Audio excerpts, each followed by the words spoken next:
Hola, buenos días. En este vídeo de dibujo técnico os voy a enseñar a hacer un triángulo equilátero inscrito en una circunferencia. Bien, lo que vamos a tener que hacer es marcar el radio,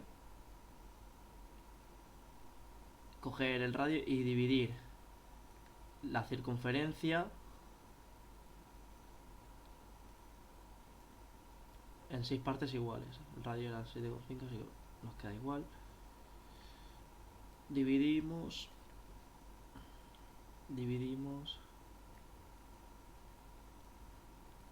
otra vez.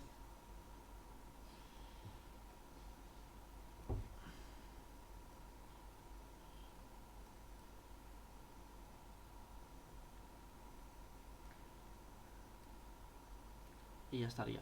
Bien, como veis, nos ha quedado dividido en 6 partes la circunferencia, y lo único que tenemos que hacer ahora es cogemos aquí para hacer rectas y saltándonos un corte vamos a unir uno,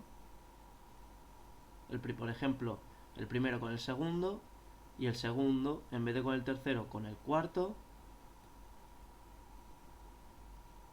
y el cuarto, en vez de con el quinto, con el sexto. Y ya lo tendríamos. Ya tendríamos nuestro triángulo inscrito en una circunferencia. Como veis, es muy fácil. Muchas gracias.